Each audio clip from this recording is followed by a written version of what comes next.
नमस्कार, मी पूर्वी भावे. तुम्ही पाहताय झीरो आवर. आज विदर्भात तापमानानं नवा विक्रम केलाय. अनेक जिल्ह्यांमध्ये तापमान 46 अंशांच्या वर गेलंय. त्यामुळे मे महिन्याच्या मध्यावर्ती विदर्भ चांगलाच तापलाय. पण आपल्या देशाचं राज्याचं राजकारण 3 व्हिडिओजमुळे तापलंय आणि ते आपण आधी पाहूयात. मी माझ्या पीसीआर टीमला विनंती करते की हे व्हिडिओज आपल्या स्क्रीनवरती इथे आपण प्ले करून बघूयात. 3 महत्त्वाचे व्हिडिओज दिवसाभरातले. सगळ्यात पहिला व्हिडिओ आहे तो पेट्रोल पंपांवरती लागलेल्या या रांगांचा, आणि या रांगा फक्त वाहनांच्या नाही आहेत, तर त्याचबरोबर अनेक शेतकरी असे कॅन्स घेऊन प्लास्टिकचे ठिकठिकाणी पंपांवरती रांगा लावून होते, कारण ट्रॅक्टरसाठी त्यांना गरज होती डिझेलची, जे वेळोवेळी मिळत नव्हतं. हा व्हिडिओ जर आज तुम्ही नक्की बघितला असेल, कारण हा प्रचंड व्हायरल झालेला आहे सोशल मीडियावरती. पंतप्रधान नरेंद्र मोदींनी मेलडी चॉकलेट दिलं जॉर्जिया मेलोनी यांना, आणि सध्या ते अर्थातच इटलीच्या दौऱ्यावरती आहेत. खूप मोठ्या प्रमाणावरती मेलडी हा हॅशटॅग व्हायरल होतोय आणि त्यामुळे हा व्हिडिओ विरोधकांच्या टीकेचा सुद्धा लक्ष झालेला आहे. आता तिसरा व्हिडिओ आपण बघूयात. तिसऱ्या व्हिडिओमध्ये ही घडामोड घडलेली आहे आज मुंबईच्या बांद्रा स्थानकाच्या जवळ, बांद्रा टर्मिनस इथे अतिक्रमण विरोधी कारवाई कालपासून चालू होती, परंतु इथल्या झोपडपट्टीवासियांनी आज हल्ला केला, तो अर्थातच सुरक्षा यंत्रणांवरती, आणि त्यानंतर लाठीचार्ज करण्यात आला. पोलिसांवरती दगडफेक इथे आपण बघतोय इथले जे रहिवासी आहेत ते करतायत, आणि अतिक्रमणाच्या विरोधामध्ये जी कारवाई चालू आहे त्याचा प्रतिकार करण्याचा प्रयत्न केला जात होता या झोपडपट्टीवासियांकडनं खूप मोठ्या प्रमाणावरती. त्यामुळे इथे तणावाचं वातावरण निर्माण झालेलं, अजूनही तणाव या भागामध्ये आहे. तर ही 3 अतिशय गाजलेली अशी दृश्य. आता या 3ही दृश्यांचं जरा सखोल विश्लेषण करूया. सुरुवात पहिल्या 2 दृश्यांपासून. मी आधीच सांगितलं की आजही राज्यातल्या पेट्रोल पंपांवरती रांगा होत्या. डिझेल मिळत नाही म्हणून शेतकरी आक्रमक झालेले पाहायला मिळाले. काही पेट्रोल पंपांवर तर 3-3 किलोमीटरपर्यंत रांगा होत्या. त्यातही एक रांग डिझेलची वाट बघत असलेल्या डब्यांची होती आणि दुसरी वाहनांची होती. मी कालच तुम्हाला सांगितलं होतं की शेतीच्या कामांसाठी सध्या ट्रॅक्टरचा वापर मोठ्या प्रमाणात होतोय आणि पेरणीपूर्व कामांचा हाच काळ आहे, त्यामुळे डिझेलची मागणी वाढली आहे. हे तर आपण कुणीही नाकारू शकत नाही. पण कसं आहे ना, 10 मे रोजी पंतप्रधान मोदींनी इंधनाच्या काटकसरीचं आवाहन केलं आणि त्यानंतर देशात अनेक ठिकाणी खरेदीसाठी रांगा लागल्या. अनेक ठिकाणी पुरेसा साठा असूनही अचानक मागणी वाढली आहे आणि पंपावर आता डिझेलच उपलब्ध नाहीये असे फलक लागलेत. त्यामुळे शेतकऱ्यांसमोर मोठं संकट उभं राहिलंय. फक्त पेट्रोल डिझेलच नाही, तर देशातल्या गेल्या 20 दिवसांमध्ये किमान 10 गोष्टींच्या किमतीत चांगलीच वाढ झाली आहे. शिवाय इतर अनेक गोष्टींच्या किमती कुठल्याही क्षणी वाढू शकतात. आता अशा बिकट परिस्थितीमध्ये पंतप्रधान नरेंद्र मोदींनी काटकसरीचं आवाहन केलं आणि नंतर आपला 5 देशांचा दौरा सुरू केला. त्याच दौऱ्यानिमित्त आज मोदी इटलीमध्ये होते. त्यांनी इटलीच्या पंतप्रधान जॉर्जिया मेलोनी यांची भेट घेतली आणि मोदींनी भारतीय पार्ले कंपनीचं मेलडी चॉकलेट मेलोनी यांना भेट दिलं. त्यामुळे मोदींची चॉकलेट डिप्लोमसी पाहायला मिळाली. सोशल मीडियावरती मोदी आणि मेलोनी यांच्यावरती बेतलेले मेलडी असे हॅशटॅग्स खरं तर याआधीच व्हायरल झाले होते, आणि त्यालाच धरून आता आजचा व्हिडिओ आणि मेलडी हा हॅशटॅग सोशल मीडियावरती धुमाकूळ घालतोय. आणि यामुळे नेमका हाच दौरा विरोधी पक्षांच्याही निशाण्यावर आलाय. उत्तर प्रदेशाच्या दौऱ्यावरती असलेले विरोधी पक्षनेते राहुल गांधी आज पुन्हा एकदा पंतप्रधान नरेंद्र मोदींच्या परदेश दौऱ्यांवरनं त्यांनी टीका केली आणि देशाचं राजकारण तापलं. आता याच अनुषंगाने आपण थेट पोल सेंटरला जाऊया आणि आपण हा प्रश्न बघणार आहोत, पण त्याआधी राहुल गांधी काय म्हणाले आपण पाहूया. जब ये आरएसएस के कार्यकर्ता आपके सामने आएंगे, नरेंद्र मोदी की बात करेंगे, अमित शाह की बात करेंगे, उनसे आप सामने उनको कहो कि आपका प्रधानमंत्री गद्दार है, आपका होम मिनिस्टर गद्दार है, आपका संगठन गद्दार है, आपने हिंदुस्तान को बेचने का काम किया है, आपने हमारे संगठन, आपने हमारे संविधान पर आक्रमण किया है, आपने अंबेडकर जी पर आक्रमण किया है, आपने वीरापासी जी पर आक्रमण किया है, आपने गांधी जी पर आक्रमण किया है. खुल के उनसे कहिए. जो संविधान को नष्ट करता है उसको आप क्या कहोगे? उसको क्या कहोगे? गद्दार कहोगे. इसीलिए मैंने खुल के कहा है कि नरेंद्र मोदी, अमित शाह संविधान पर आक्रमण कर रहे हैं. उन्होंने देश का धन अदानी अंबानी को बांटा, उन्होंने देश की संस्थाओं को खत्म किया, उन्होंने वोट चोरी करवाई, इलेक्शन कमीशन को दबाया, जुडिशरी पर दबाव डाला. आरएसएस के लोग सुन लो, आपने कहा कि मुझे माफी मांगनी चाहिए, मैं कभी माफी नहीं मांगूंगा, फिर बोलूंगा। अमित शाह और नरेंद्र मोदी गद्दार हैं क्योंकि उन्होंने कॉन्स्टिट्यूशन पर आक्रमण किया है। सुन लो अच्छी तरह, मैं तुम लोगों से नहीं डरता हूं और हिंदुस्तान की जनता इस बात को समझ गई है और हिंदुस्तान की जनता भी आपसे नहीं डरती है। तर अशा पद्धतीने टीका केली आहे राहुल गांधींनी आणि याला धरूनच आजचा आपला पहिला प्रश्न आहे तो पाहण्यासाठी आपण जाऊयात पोल सेंटरला। मुळात हा प्रश्न आहे राहुल गांधी यांच्या भाषेवरनं। राहुल गांधींनी पंतप्रधान गृहमंत्र्यांविषयी बोलताना गद्दार शब्द वापरणं तुम्हाला पटतं का? होय आणि नाही असे पर्याय आहे। तुमचं यावरचं मत आम्हाला नक्की सांगा।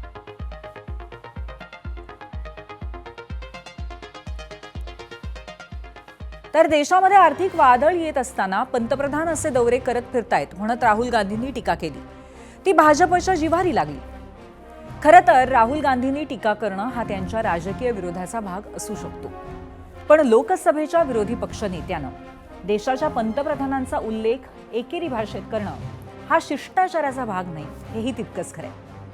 असो, त्यांनी जी टीका केली त्यातले मुद्दे खरे असतीलही, पण चर्चा त्यांच्या भाषेशी झाली हेही कुणी नाकारणार नाही। म्हणूनच की काय भाजपनेही उत्तर देत असताना राहुल गांधींच्या भाषेत पाकिस्तानी कनेक्शन शोधून काढलं, तर आपले मुख्यमंत्री देवेंद्र फडणवीसांनी पुन्हा एकदा त्यांच्या स्टाईलने उत्तर दिलंय। मला असं वाटतं मागच्या वेळेस मी सांगितलं होतं पवार साहेबांना फार राग आला, ते म्हणाले की मुख्यमंत्र्यांनी असे शब्द वापरू नये, पण मी पुन्हा सांगतो हा रिजेक्टेड माल आहे। आता राहुल गांधींविषयी अशी भाषा योग्य नाही असं म्हणत ज्येष्ठ नेते शरद पवारांनी 4 दिवसांपूर्वी फडणवीसांचे कान टोचले होते। त्यामुळे काँग्रेससह ठाकरेंच्या नेत्यांनी पवारांचे आभार मानले होते। पण आज मात्र ठाकरेंचे नेते पवारांशी सहमत नाहीयेत, कारण शरद पवारांचं एक वक्तव्य आधी ते पाहूयात आणि मग त्याचं विश्लेषण। नरेंद्र मोदी देशाचे प्रधानमंत्री आहेत। काही राजकीय विचाराच्या संबंधी आणखी त्यांची भूमिका ही वेगळी असू शकते, पण आज भारताच्या बाहेर देशाची प्रतिष्ठा जपण्याचं काम मोदी करतात ही गोष्ट आपल्याला दिसून चालणार नाही। तिथं देशाची प्रतिष्ठा जिथे येते तिथं राजकीय हे करायचे नाही। अशा रीतीने शरद पवारांनी मोदींचं कौतुक केलं, तर भाजपच्या नेत्यांना राजकीय शिष्टाचार वाटला, पण ठाकरेंच्या नेत्यांना मात्र पवारांची भूमिका पटली नाही। आता हेच पहा ना, एरवी ठाकरेंचे खासदार संजय राऊत कायम शरद पवारांच्या भूमिकेशी सहमत असतात। राज्यसभा निवडणूकच आठवा, महाविकास आघाडीकडे राज्यसभेची एकच जागा होती, ठाकरेंना संधी होती, पण राऊतांनी सगळ्यात आधी पवारांच्याच नावाची शिफारस केली। पण आज मात्र तेच संजय राऊत पवारांशी सहमत नाहीये। कसे ते तुम्हीच बघा।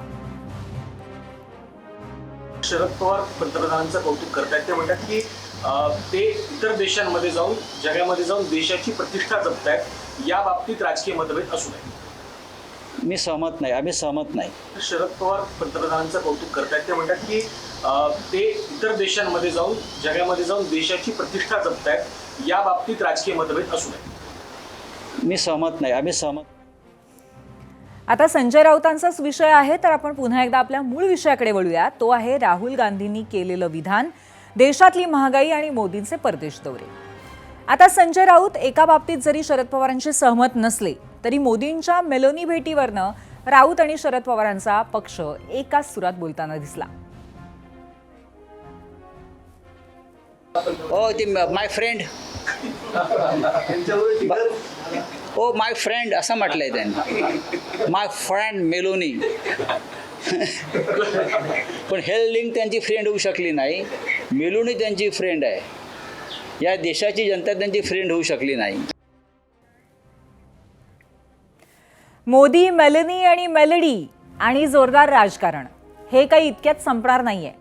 तिकडे आपलं लक्ष असेलच, पण आजच्या विषयावरती चर्चा करण्याआधी जरा छत्रपती संभाजीनगरमध्ये आपण जाऊयात आणि आता इथलं वास्तव काय आहे ते आपण पाहूयात। आम्हाला तिथं पंपावर जायला गेलो का 20 लिटर देतात ते। आता 20 लिटरमध्ये काहीच होत नाही नांगट इट साहेब।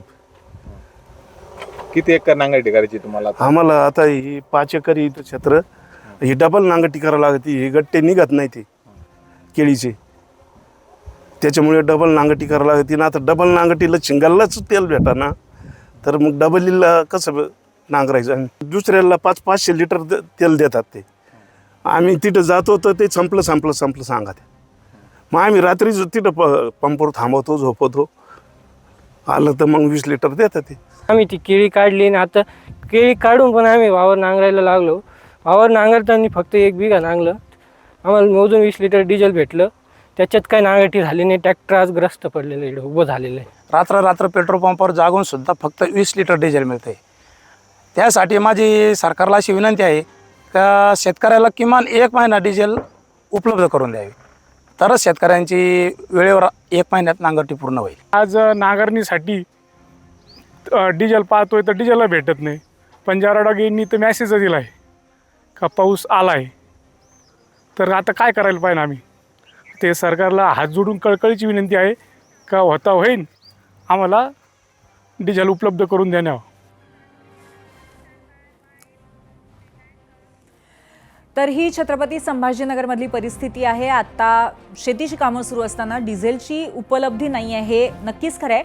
आता आपण पुन्हा एकदा आजच्या राजकारणाच्या विषयाकडे येणार आहोत आणि सुरुवातीला आपण चर्चेसाठी तरी तोच विषय घेऊयात. आणि त्यासाठी आपल्यासोबत आहेत सचिन सावंत, जे काँग्रेसचे तेलंगणा प्रभारी आहेत आणि त्याचबरोबर मुख्य प्रवक्ते आहेत, आणि त्याचबरोबर भाजपचे मुख्य प्रवक्ते नवनाथ बनही आपल्यासोबत आहेत.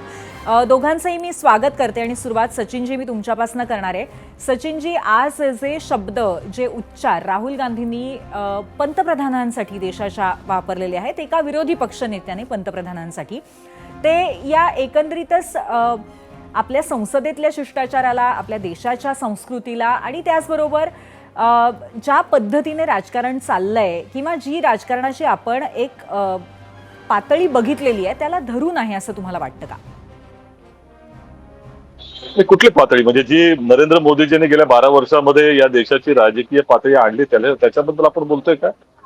ज्या पद्धतीनं सगळ्या पक्षांचे आमदार खासदार फोडणं, हे अनैतिक राजकारण जे केलं गेलं, संविधानिक संस्थांचं संपूर्ण जो स्वातंत्र्य आहे ते हिरावून घेतलं, दहशतीखाली सगळ्या विरोधी पक्षाला ठेवणं, ज्या पद्धतीनं निवडणुका जिंकण्यासाठी कुठल्या तरी कुटील पद्धती वापरणं, निवडणूक आयोगाचा दुरुपयोग करणं, हे सगळे काही राजकीय शिष्टाचारामध्ये बोलणाऱ्या गोष्टी आहेत. आणि त्यामुळे ज्या पद्धतीनं या देशाच्या संविधानावरती त्यांनी आक्रमण केलेलं आहे ते देश हिताच्या विरोधातलं काम करतायत.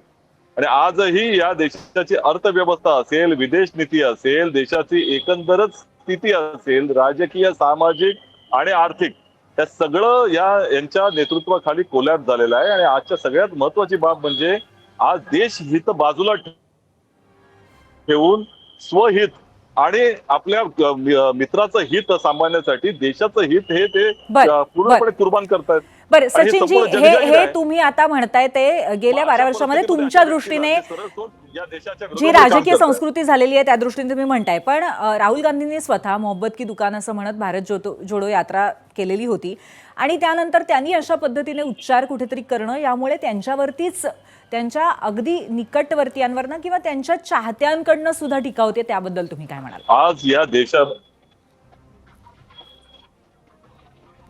नाही, मला वाटत नाही या संदर्भात जी वस्तुस्थिती आहे ती हीच आहे की आज देशाची आर्थिक स्थिती संपूर्णपणे कोलमडलेली आहे. प्रचंड मोठं आर्थिक संकट या देशामध्ये आहे. ज्या पद्धतीनं 2 महिने हे प्रचार यात्रेमध्ये स्वतःला त्यांनी गुंतवून घेतलं, त्यावेळेला त्यांना आर्थिक संकट आठवलं नाही. जनतेला जे आवाहन करतायत की विदेश यात्रा करू नका, आज 60% जीडीपीचा भाग आहे सोन्याचा, परंतु त्याची खरेदी बंद करा, म्हणजे जनतेनं त्याचं देशहित सांभाळावं. आणि हे त्याने विदेश यात्रेला 5 दिवसासाठी निघून गेले. आणि आज ज्या पद्धतीनं ट्रम्प काय म्हणतात तुम्ही लक्षात घ्या, ट्रम्प म्हणतात त्यांचं पॉलिटिकल करिअर उद्ध्वस्त करू शकतो मी. आणि मला वाटतं आपला थोडासा टेक्निकल प्रॉब्लेम येतोय. आपण सचिनजी मी तुमच्याकडे पुन्हा एकदा येते. नवनाथजी, या सगळ्याला तुम्ही कसं उत्तर द्याल? बघा, देवेंद्रजींनी जसा उल्लेख केला, जो रिजेक्टेड माल आहे आणि बालबुद्धी आहे, अशा लोकांकडनं याच्यापेक्षा दुसरी अपेक्षा काही करू शकत नाही. याआधी देखील पंतप्रधानांबद्दल मौत का सौदागर, नीच, दहशतवादी अशा पद्धतीचे शब्द काँग्रेसकडनं सातत्यानं वापरलेले आहेत. या देशाची राजकीय संस्कृती बिघडवण्याचं काम आणि त्याची सुरुवात जर का त्याची मुहूर्तमेळ कोणी रोवली असेल तर राहुल गांधींनी रोवली असेल. याआधी कुठल्याही विरोधी पक्षनेत्यांनी किंवा कुठल्याही पदावर असलेल्या व्यक्तींनी अशा पद्धतीचे अपशब्द देशाच्या पंतप्रधानांबद्दल, देशाच्या गृहमंत्र्यांबद्दल कधीही वापरले नाही. परंतु तुम्ही लक्षात घ्या, ही काँग्रेसची संस्कृती आहे. सोनियाजी गांधी यांनी मौत का सौदागर हा शब्द पंतप्रधान नरेंद्र मोदीजींबद्दल वापरला होता. नीचपणा हा शब्द यांनी वापरला होता. त्यामुळे ही काँग्रेसची परंपरा आहे. हे रिजेक्टेड आहे. यांचं फ्रस्ट्रेशन बाहेर काढण्यासाठी यांना दुसराही कुठला मार्ग नाही. त्यामुळे हे फ्रस्ट्रेशन बाहेर काढतात. सातत्यानं या देशातल्या जनतेनं राहुल गांधी यांना नाकारलेलं आहे. राहुल गांधी यांची जी बुद्धी चालत नाही त्याच्यामुळे या देशाच्या जनतेने नाकारलंय आणि त्याचं फ्रस्ट्रेशन ठीक आहे नवनाथजी, पण त्याचबरोबर हे मला इथे नमूद करायचं आहे की रिजेक्टेड माल किंवा वेगवेगळ्या पद्धतीने अशी विशेषणं लावणं ही जर समोरच्याची संस्कृती असेल तर अशा पद्धतीची विधानं आपल्याकडनं पण होत आहेत आणि तीही समीक्षेखाली आहेत. हे फक्त मी सांगते. सचिनजी बहुतेक एअरपोर्टवरनं आपल्या सोबत आहेत. आपण त्यांच्याकडे जाऊयात. सचिनजी, नाही, पहिली गोष्ट अशी की नरेंद्र मोदींनी शिकवावं का या देशाला की राजकीय शिष्टाचार काय असतो. ज्यांनी पंतप्रधान मनमोहन सिंगांच्या बद्दल ज्या पद्धतीची भाषा वापरली होती, रेनकोटमध्ये ते आंघोळ करतायत, किंवा सोनिया गांधीजींना जर्सी गाय म्हणणं, हे कितपत 50 करोड की गर्लफ्रेंड म्हणणारे ते नरेंद्र मोदीजी यांना आज राजकीय शिष्टाचाराची गोष्ट भारतीय जनता पक्षाने आणि मोदीजींनी शिकवावी असं काही गरज नाहीये. वस्तुस्थिती हीच आहे की या देशामध्ये ज्या वेळेला आर्थिक संकट आहे त्यावेळेला हे मेलडी वाटत फिरलेले आहेत, तिथे फिरतायत. ही त्यांची परदेश नीती आहे, ही विदेश नीती आहे त्यांची. या देशामध्ये प्रचंड मोठं महागाईचं संकट येत आहे. आर्थिक फार मोठ्या प्रमाणाचं वादळ निर्माण होणार आहे. तुम्ही लक्षात घ्या, आता ज्या पद्धतीचे पेट्रोल डिझेलचे भाव वाढले, त्यानंतर दुधाचे भाव वाढले. तुमच्या आजच बातमी आहे की 5 रुपयानं ब्रेड महागला. सगळे जे कडधान्य धान्य महागणार आहेत. शेतकऱ्यांची अवस्था आहे की तुम्हाला आज या पावसाळा येतोय आणि तुम्हाला तिथे खतं नाही आहेत या देशामध्ये. सगळा इम्पोर्ट होणार आहे आणि तो इम्पोर्ट वरती बंदी घालतात हे. आणि म्हणजे ह्या देशाची संपूर्ण अर्थव्यवस्था मोडीत काढून जर हे व्यक्ती संपूर्ण विदेश यात्रा करत असतील तर आणि लोकांना तत्वज्ञान सांगत असतील तर यांना काय म्हणावं. ठीक आहे, आपण नवनाथजींना विचारूया. नवनाथजी, देशाच्या अर्थव्यवस्थेवर तर काँग्रेसला बोलण्याचा अधिकार नाहीये. जेव्हा कुठलंही युद्ध नव्हतं तेव्हा यांचे केंद्रीय अर्थमंत्री सांगत होते की सोनं खरेदी करू नका. या देशामध्ये मनमोहन सिंग यांचं सरकार असताना जवळपास 70% पेट्रोलचे आणि डिझेलचे दर वाढले. तुम्हाला आठवत असेल, दर 15 दिवसाला दर महिन्याला पेट्रोल डिझेलचे भाव वाढले. जेव्हा 2004ला यांचं सरकार होतं तेव्हा 40 रुपये लिटर पेट्रोल डिझेल होतं. जेव्हा हे 10 वर्षात पाय उतार झाले 80 रुपये लिटर पेट्रोल डिझेल झालं. दुपटीनं अशा पद्धतीने पेट्रोल डिझेलचे भाव गेल्या 10 वर्षामध्ये म्हणजे त्यांच्या सरकारच्या 10 वर्षाच्या काळात वाढले. आपण बघा, जेव्हापासून पंतप्रधान नरेंद्र मोदीजींचं सरकार आले, पेट्रोलचे आणि डिझेलचे भाव हे इराण आणि इस्रायलचं युद्ध असताना नियंत्रणात कोणी ठेवले. आज बघा श्रीलंकेमध्ये काय परिस्थिती आहे, पाकिस्तानमध्ये काय परिस्थिती आहे. वेगवेगळ्या देशामध्ये ऑइलचे भाव वाढल्यामुळे मोठ्या प्रमाणात श्रीलंका आणि पाकिस्तान. ठीक आहे, बोला सचिनजी, बोला. बोलून घ्या.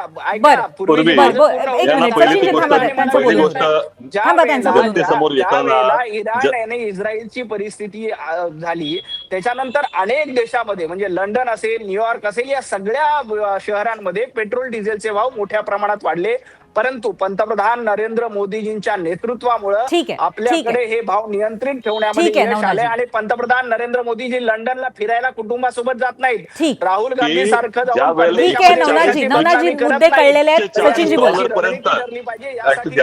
ऐकून घ्या. युपीएच्या कार्यकालामध्ये $140 पर्यंत बॅरलचा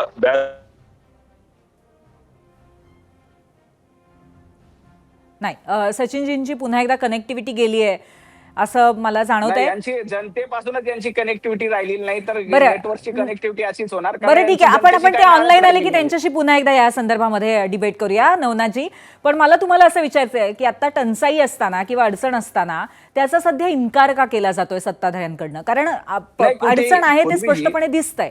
पूर्वी जी अडचण असल्यामुळेच पंतप्रधान नरेंद्र मोदीजींनी आव्हान केलं की हे संकटाचा काळ आहे आणि या काळामध्ये आपण काटकसरीनं वागलं पाहिजे आणि काटकसरीनं वागण्याचं आव्हान पंतप्रधान नरेंद्र मोदीजींनी केलं. आणि आज आपण बघतो की संपूर्ण देश पंतप्रधान नरेंद्र मोदीजींच्या पाठीशी आहे, सक्षमपणे उभा आहे. आपण बघा, इराण आणि इस्रायलच्या युद्धामुळे जागतिक परिस्थिती अशी निर्माण झाली की पेट्रोल आणि डिझेलचे भाव हे वाढले. नवनाथजी, टंचाई तर आहे ना, हे तर तुम्ही मान्य करताय ना?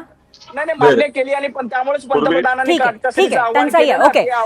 सचिनजींना बोलू देत. नवनाथजी, येते तुमच्याकडे परत. सचिनजी, बोला. अरे आज ज्या मेलोडी वाटली ना, ज्यांनी मेलोडी दिली ना, त्या मेलोडींकडनं तरी ते शिका म्हणावं. इराणचे तुम्ही सांगू नका. सर्वेसर्वा खोमेनी यांची हत्या झाली त्यावेळेला यांनी साधा शोक संदेश पाठवला नाही, परंतु त्या महिला पंतप्रधान असताना, त्यांच्या देशाच्या प्रमुख असताना त्यांनी इराणमध्ये अमेरिकेच्या विरोधात जाऊन तिथं एम्बसी खोललेली आहे, हे लक्षात घ्या. आणि यांना इराणच्या विरोधामध्ये साधा त्या ठिकाणी इराणच्या बाजूने साधं बोलता देखील येत नाही. अमेरिकेला सरेंडर होऊन म्हणतात की आता रशियाकडनं घेऊ का नको, अजून मला वाढवून द्या मुदत, हे म्हणणारे ते नरेंद्र मोदीजी आहेत. यांना विदेश नीती माहित नाही, यांनी सगळं सरेंडर करून टाकलेलं. एप्स्टीन फाईल मध्ये काय आहे हे लक्षात आलं पाहिजे, जनतेला दाखवा म्हणावं.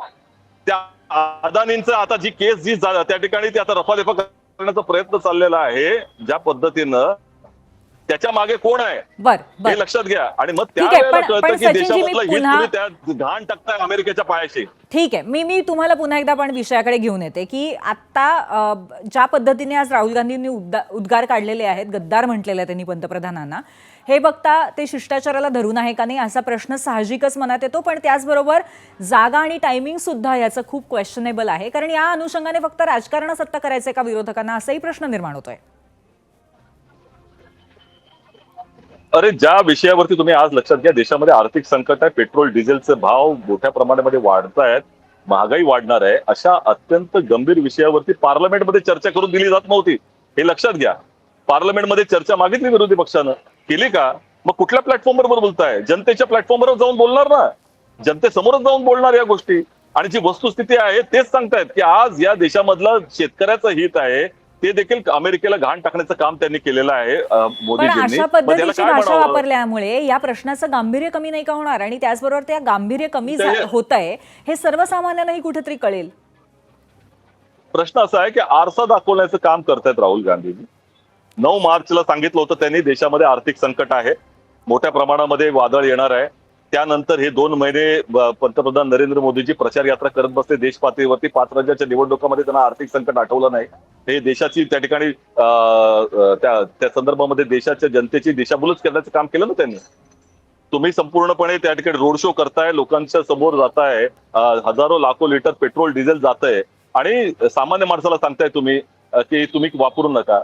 आज सामान्य गोरगरीब कसं करणार आहे? आज मध्यम वर्गावरती, गरीबावरती आक्रमण करण्याचं काम केलंय, संविधानावरती आक्रमण करतायत, त्यांच्या अधिकारावरती आक्रमण करतायत, या देशाच्या मीडियावरती आक्रमण करतायत. आणि अशा परिस्थितीमध्ये यांना बोलू नये. पण सचिनजी, या बाबतीमध्ये तुम्ही जो आता शब्द वापरलात की सर्वसामान्यांची दिशाभूल केली गेली, अशा पद्धतीची टीका जास्त ग्राह्य धरण्यात येते, जास्त ऍक्सेप्टेबल आहे. हाच मुद्दा घेऊन मी आता जातेय नवनाथ बन यांच्याकडे. दिशाभूल केली पंतप्रधानांनी, काय उत्तर आहे तुमचं यावर?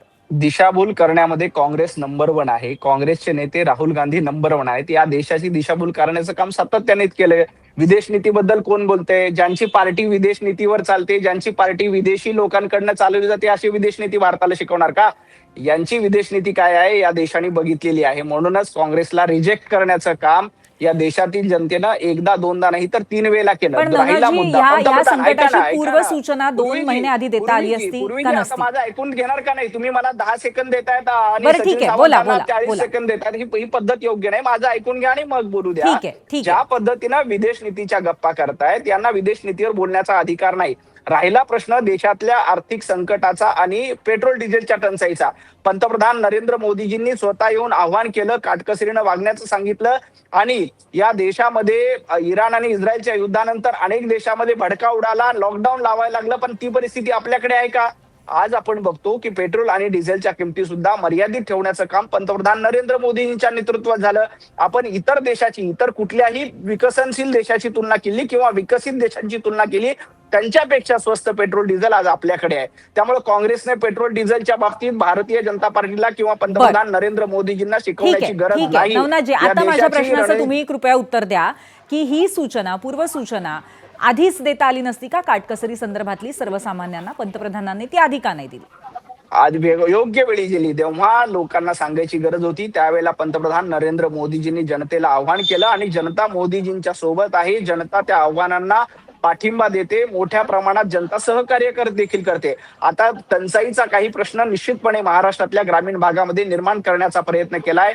काही लोक जाणीवपूर्वक कृत्रिम टंचाई करून पेट्रोल आणि डिझेलच्या रांगा लावण्याचा प्रयत्न करतात. अशा कृत्रिम टंचाई करणाऱ्यांवर कारवाई करण्याचं काम देखील सरकारच्या वतीने केलंय. आणि याच्यामध्ये माझा थेट आरोप आहे की काँग्रेसचे काही लोक जाणीवपूर्वक अशा पद्धतीची टंचाई करून उत्तर घेऊया. नवनाजी वेळ संपत आली आहे, आपण उत्तर घेऊया सचिनजींचं. सरकार या लोकांना शोधून त्यांच्यावर कारवाई केली. यालाच गद्दारी म्हणतात. यालाच ही जी भाषा वापरली जाते ना, सगळी जबाबदारी विरोधी पक्षावर टाकायची. अरे तुमच्याकडे डबल इंजिनचं सरकार आहे ना, गृहमंत्रालय आहे ना, आज टंचाई कशी होते? त्या इम्पोर्ट तुमचं होत नाहीये रशियाकडनं तेल घेण्यासाठी अमेरिकेची परवानगी मागताय. लाज वाटली पाहिजे, लाज वाटली पाहिजे. या देशाचं सार्वभौमत्व गहाण टाकण्याचं काम वाटलं, सार्वभौमत्व गहाण टाकण्याचं काम केलेलं आहे. मेलडी वाटणारे काम करतात. एक क्षण दोघांनाही थांबवते, प्लीज थांबा. नवनाजी, एकच प्रश्न तुम्हाला मला विचारायचा आहे. तुम्ही व्हिज्युअल्स आमच्या नक्की चॅनलवरती बघितले असतील. आणि हे सगळे जे आता मराठवाड्यामध्ये विदर्भामध्ये रांगा लावून उभे आहेत ते शेतकरी, ते सगळे काँग्रेसचे कार्यकर्ते आहेत असं म्हणायचं तुम्हाला? शेतकरी काँग्रेसचे कार्यकर्ते असं म्हणत नाहीत. काही दलालांकडनं, काही लोकांकडनं कृत्रिम पेट्रोलचा आणि डिझेलचा साठा केला जातोय. 2-2 हजार लिटर पेट्रोल डिझेल घरामध्ये साठवून दिलं जातं. अशावर कारवाई करण्याचं काम सरकारच्या वतीनं केलं जाईल. अशा पद्धतीची कृत्रिम टंचाई करून शेतकऱ्यांना अडचणीत आणायचं, या देशामध्ये रोष निर्माण झाला पाहिजे. सगळ्या रांगा कृत्रिम टंचाईनेच होत आहेत असंही तुमचं म्हणणं आहे? निश्चितपणे. आता मुंबईमध्ये, पुण्यामध्ये रांगा लागतात का बघा. मुंबईमध्ये आज कुठे रांगा आहेत, पुण्यामध्ये कुठे रांगा आहेत, नाशिकमध्ये कुठे रांगा आहेत. काही ठिकाणी जाणीवपूर्वक कृत्रिमरित्या ठीक आहे. मुंबई पुण्यामध्ये शेतकरी तेवढे नाहीत नवनाजी. असो, अगदी शेवटची एक कमेंट सचिनजी तुमच्याकडनं घ्यायची आहे. सचिनजी, ही लज्जाहीनता आहे. भारतीय जनता पक्ष आपली जबाबदारी कशा पद्धतीने झटकत असते, यांची अकार्यक्षमता, यांची या देशाच्या विरोधामध्ये केलेली कृत्य ही लोकांसमोर येत आहेत. ते एप्स्टीन फाईल मधलं सगळं बाहेर येणार आहे. ते अदानींसाठी ज्या पद्धतीनं देशाचं हित विकायला काढलेलं आहे, शेतकऱ्यांचं हित विकायला काढलेलं आहे, हे सगळं समोर येणार आहे. तुमची पापाचा घडा भरतोय, एवढं लक्षात घ्या. तुमचा पापाचा घडा भरतोय आणि तो तुमच्या डोक्यावरच फुटणार आहे. ठीक आहे, दोघांचेही आभार चर्चा केल्याबद्दल. परंतु त्याचबरोबर नक्की भाषेचा कुठेतरी एक सीमारेषा भाषेच्या बाबतीमध्ये पाळली गेली पाहिजे, कारण तो भारताचा इतिहास आहे आणि तीच भारताची एक संस्कृती आहे. हे मात्र नक्की. धन्यवाद तुम्ही चर्चा केली त्याबद्दल. आता थेट जाऊयात पोल सेंटरला आणि पाहूयात आजच्या प्रश्नावरती महाराष्ट्राने काय कौल दिलाय. त्यावरूनही आपल्याला कळेल की भाषेबद्दल काय वाटतंय जनतेला. राहुल गांधींनी पंतप्रधान गृहमंत्र्यांविषयी बोलताना गद्दार शब्द वापरणं तुम्हाला पटतं का? 17% लोक म्हणतायत होय, 30% नाही. या घोटाळ्यातलं महाराष्ट्राचं पहिलं कनेक्शन नाशकातनं शुभम खैरनारच्या रूपात समोर आलं होतं. पण आता या घोटाळ्यात सुरू असलेला सीबीआयचा तपास बघता महाराष्ट्रच या घोटाळ्याच्या केंद्रस्थानी असल्याचं वारंवार दिसतंय. आरसीसी क्लास मालक शिवराज मोटेगावकरना यात अटक झाल्यानंतर महाराष्ट्राशी निगडीत नवनवे धागेदोरे रोज समोर येत आहेत. आज मोटेगावकर, पी.व्ही. कुलकर्णी आणि मनीषा मांढरे यांची पेपरफुटीची धक्कादायक अशी मॉडस ऑपरांडी ही समोर आली आहे. याच तपासादरम्यान मोटेगावकर आणि पी.व्ही. कुलकर्णी यांनी बेकायदेशीर बांधकाम केल्याचं समोर आलंय. मोटेगावकरनं 8 भूखंडांची बेकायदेशीर खरेदी केली होती आणि त्याचवेळी स्वतःचं मेडिकल कॉलेजचं बांधकामही सुरू केलं होतं. या कॉलेजसाठी झटपट निधी उभारता यावा या हेतूने नीट पेपर पुरवण्याचा प्रकार केला जात होता असंही दिसून येत आहे. आज लातूरच्या एका डॉक्टरची चौकशी करण्यात आली आहे. त्याचवेळी नागपुरातला एक प्रतिष्ठित कोचिंग क्लास आणि नाशकातील नामांकित कोचिंग क्लासेस सीबीआयच्या रडारवर आहेत. या सर्व घडामोडींच्या मध्यात नांदेडमध्ये त्याच आरसीसी क्लासमध्ये पुन्हा ऍडमिशन सुरू झाले आहेत, हेही विशेष. या सर्वांमध्ये हे पेपरफुटीचं प्रकरण धाडसाने समोर आणलेले शशिकांत सुथार आपल्यासोबत थोड्याच वेळामध्ये लाईव्ह असतील. त्यांच्या धाडसाची सगळी इंटरेस्टिंग कहाणी आपण थेट त्यांच्या तोंडूनच ऐकूयात. तर आता या घोटाळ्याची नवनवीन कनेक्शन्स आणि त्या संदर्भातल्या दिवसाभरातल्या घडामोडी सुरुवातीला आपण पाहूयात. आता या प्रकरणामध्ये पेपरफूट नेमकी कशी झाली, पेपरमधील प्रश्न परीक्षेआधीच कसे फोडले आणि ते कसे विकले गेले याची मॉडस ऑपरांडी आपण पाहूयात. त्यासाठी आपण जाऊयात मीडिया सेंटरला. ग्राफिक्सच्या माध्यमातून ही मॉडस ऑपरांडी समजून घेण्याचा आपण प्रयत्न करू. पी.व्ही. कुलकर्णी, पुण्यामध्ये शिवराज मोटेगावकरशी यांचे संबंध. पी.व्ही. कुलकर्णीची एनटीएच्या प्रश्नपत्रिका सेट करणाऱ्या पॅनलवरती मोटेगावकरकडनं वर्णी लावण्यात आली होती. कुलकर्णीकडनं प्रश्नपत्रिका तयार करतानाच केमिस्ट्रीचे प्रश्न तोंडपाठ, त्यानंतर ते हाताने लिहून काढून मोटेगावकरला त्यांनी पाठवले. पुण्यात मोटेगावकरसह PV कुलकर्णीशी संबंध, मनीषा मांढरेंचा याच्यात कसा संबंध होता आपण बघतोय. आणि कुलकर्णीप्रमाणेच मांढरेंची NTA प्रश्नपत्रिका सेट करणाऱ्या पॅनलवरती वर्णी लागली होती. मनीषा मांढरेने बायोलॉजीच्या प्रश्नपत्रिकेतील प्रश्न तोंडपाठ केले, हाताने लिहून काढून मोटेगावकरला पाठवले. कुलकर्णी आणि मांढरेने दिलेले प्रश्न PDF स्वरूपात स्वतःच्या मोबाईलमध्ये शिवराज मोटेगावकरने सेव्ह करून ठेवले होते. शिवराज मोटेगावकरने पुढे पैशाच्या बदल्यात PDFची विक्री केली. 3 मे रोजी परीक्षा झाल्यावरती मोबाईलमधनं PDFs डिलीट केल्या. CBIकडनं मोबाईलमधील डेटा रिकव्हर झाल्यानंतर मग शिवराज मोटेगावकरला अटक करण्यात आली.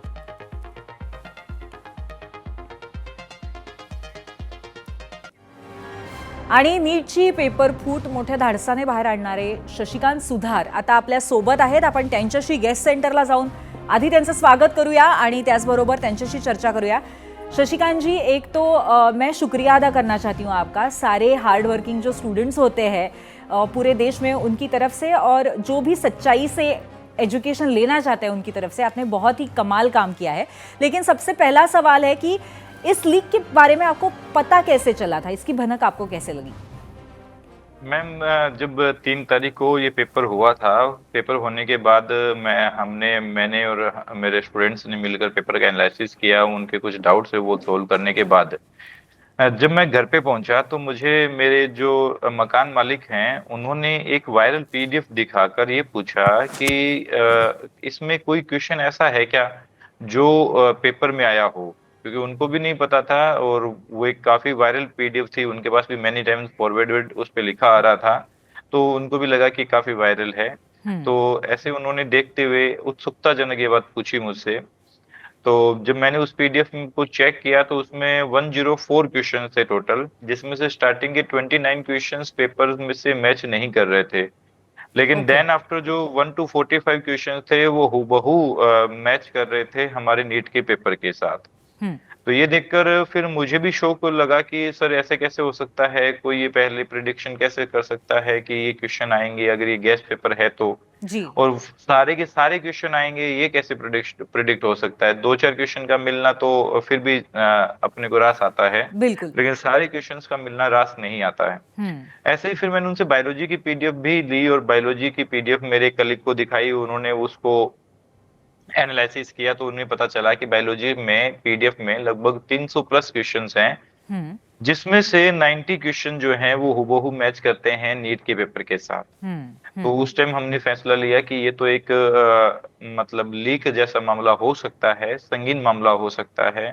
हमने इसकी सूचना प्रशासन को दी और प्रशासन ने इस पे कार्रवाई करते हुए हमें कुछ और, हम सबको मिलकर मतलब हमें बोला कि कुछ और सबूत इस पे जुटाएं ताकि ये मुद्दा जो है वो छोटे स्तर पर नहीं रहकर ये बड़े स्तर पे मुद्दा चला जाए और इस पे पूरी कार्रवाई होनी चाहिए. जी बिल्कुल. तो और हमने 2-3 दिन तक इसके खूब सारे मतलब जो भी लिंक्स थे, जो भी इसमें सबूत जुटाए और फुल मतलब एकदम कह सकते हैं सॉलिड प्रूफ लेने के बाद हम NTA तक पहुंचे. जी. NTA, CBI और मिनिस्ट्री ऑफ मतलब एजुकेशन आपने काफी गहराई तक जाकर उसको थोड़ा मतलब फिगर आउट करने की कोशिश जितना की. हमें पता चल पाया उतना फिगर आउट करने की कोशिश हमने करी उसके अंदर, ताकि हमारी बात पे जो सरकार है वो थोड़ा ध्यान दे, विश्वास करे कि हम झूठ नहीं बोल रहे हैं.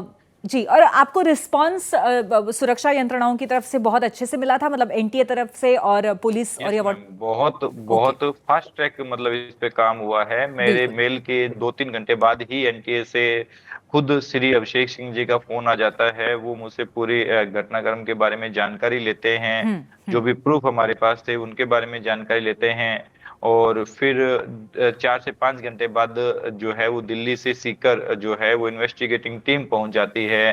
फिर इसमें राजस्थान जो SOG हैं वो इन्वॉल्व हो जाते हैं और इन सब ने मिलकर बहुत फास्ट ट्रैक काम किया है. और इस तरीके से काफी गंभीरता से लिया गया और अभी भी हम देख रहे हैं महाराष्ट्र में भी काफी जांच हो रही है.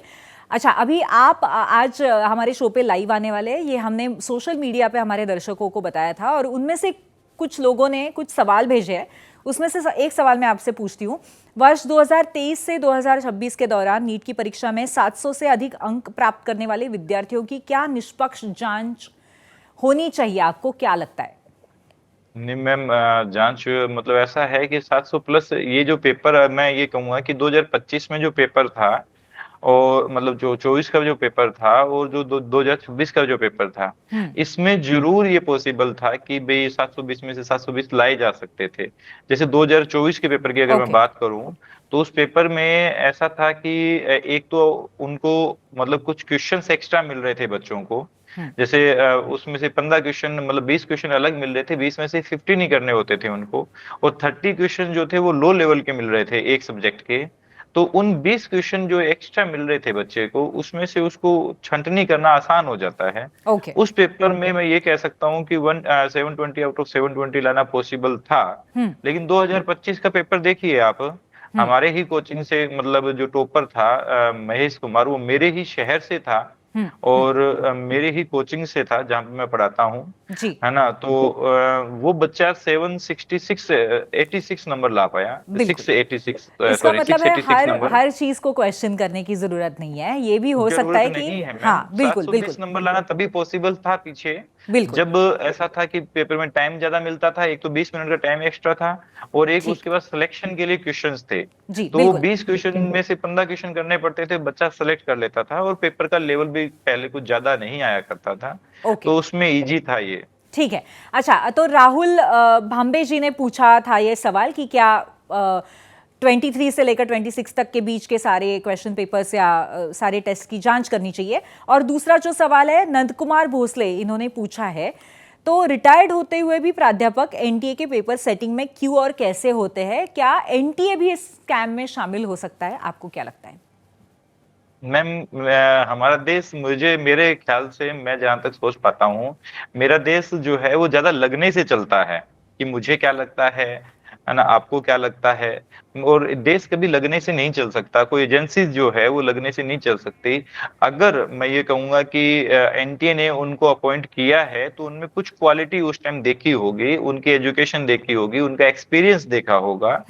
वो अलग बात है कि वो इंसान कैसे रहे हैं। इंसान वो गलत हो सकते हैं, लेकिन उनकी एजुकेशन और उनकी जो एक्सपीरियंस है वो कहीं गलत नहीं मुझे लगता है। बिल्कुल, इंसान कभी भी लालच में आ सकता है, उसका अपन कुछ भी नहीं कह सकते हैं। बिल्कुल बिल्कुल सही बात है। और बहुत अच्छा लगा आपसे बात करके, क्योंकि आज कोचिंग क्लासेस को बहुत ही शक की नज़र से देखा जा रहा है हर जगह पे, लेकिन आप भी एक कोचिंग क्लास को ही बिलोंग करते हैं और आपने सारी बात बाहर निकाली है, तो ये एक अलग रूप भी एट द सेम टाइम सामने है। तो बहुत बहुत बधाई आपको फिर से एक बार, और थँक यू सो मच ये काम करने के लिए। धन्यवाद। Thank you sir. NEET paper फुटीतील आरोपींनी पीडीएफ स्वरूपातले पेपरमधले प्रश्न आणखी काही जणांना पाठवल्याची शंका सध्या आहे आणि त्याचा शोध घेत सीबीआयचा तपास आज विदर्भात पोहोचला। नागपूरच्या उच्चभ्रू वस्तीतल्या एका नामांकित कोचिंग क्लासचा यात समावेश असण्याचा सीबीआयला संशय आहे। चंद्रपूर जिल्ह्यातल्या ब्रह्मपुरी इथला एक विद्यार्थी या क्लासमधनं कोचिंग घेण्यासाठी नागपुरात आला होता। त्याच्या घरी सीबीआयने आज तपास केला आणि याच क्लासच्या नागपूरमधल्या 2 विद्यार्थिनींची सीबीआयने चौकशी केली आहे। त्यामुळे सीबीआयने आज एकाच वेळी नागपूर आणि चंद्रपूरमध्ये तपास सुरू केलाय। मोडस ऑपरांडीमध्ये मिळालेल्या माहितीनुसार आणखी नाशिकमधल्या नामांकित क्लासेस आणि शिक्षण संस्थांवरती सुद्धा सीबीआयचा फोकस आहे। तुम्हाला माहितीच आहे की या प्रकरणामध्ये महाराष्ट्रातनं सर्वात आधी शुभम खैरनारला अटक झाली होती। तो स्वतः नाशिकचा आहे। त्याच्या चौकशीतून त्याने फुटलेला पेपर काही खासगी क्लासेस आणि संस्थांना विकल्याचं समोर आलंय। त्यामुळेच हे क्लासेस आणि शिक्षण संस्थांना आता सीबीआयने नोटिसा जारी केल्या आहेत। एकीकडे नागपूर, चंद्रपूर आणि नाशिकमध्ये तपास सुरू असताना सीबीआयचं आणखीन एक पथक लातूरमध्ये डेरे दाखल आहे। सीबीआयच्या अधिकाऱ्यांनी उद्योग भवन परिसरातील आरसीसीच्या मुख्य कार्यालयात आणि एका खासगी रुग्णालयामध्ये तपास केला। त्यात एका नामांकित बालरोग तज्ज्ञांची 4.5 तास कसून चौकशी केली गेली। या बालरोग तज्ज्ञांनी फुटलेला पेपर विकत घेतल्याचा संशय आहे। त्यानंतर सीबीआयने विद्यार्थ्यांवरती लक्ष केंद्रित केलं। विद्यार्थ्यांचे संपर्क, हालचाली आणि संभाव्य नेटवर्क्स तपासले जात आहेत। काही विद्यार्थ्यांचे फेसबुक लाईव्ह, व्हिडिओ आणि इतर सोशल मीडियावरील व्हिडिओही तपासले जात आहेत। पेपर सोपा गेला, आरसीसीच्या गेस्ट पेपरमध्ये आलेले प्रश्न जवळपास सारखे होते अशी उत्तरं देणारे विद्यार्थी खास करून तपासले जात आहेत। यातून पेपर पुरवठा साखळीबाबत धागेदोरे मिळण्याची शक्यता आहे। आता हा तपास जसजसा पुढे जातोय तसतसं या नेटवर्कचं स्वरूप आणखीन व्यापक होतंय। हे संपूर्ण रॅकेट नेमकं कसं काम करत होतं याचा उलगडा करण्याचा सीबीआयचा सध्या प्रयत्न आहे। तर आता या प्रकरणामध्ये आतापर्यंत महाराष्ट्रातील मुख्य आरोपी शिवराज मोटेगावकर असल्याचं आता स्पष्ट दिसतंय। हे मोटेगावकर सर RCC क्लासेसच्या नावाखाली मेडिकल कॉलेजच्या बांधकामाच्या प्रयत्नात होते. खोपेगाव भागामध्ये 5 एकरहून अधिक जागेवर बांधकाम सुरूही झालंय. या बांधकामासाठी बेकायदेशीर पैशांचा वापर होत असल्याचा संशय आहे आणि त्यामुळेच या बांधकामावरती येत्या काळात कारवाईचीही शक्यता आहे. आणि याच अपडेट सोबत आता 0 आवर मध्ये आज आपण इथेच थांबूयात. पाहत रहा ABP माझा.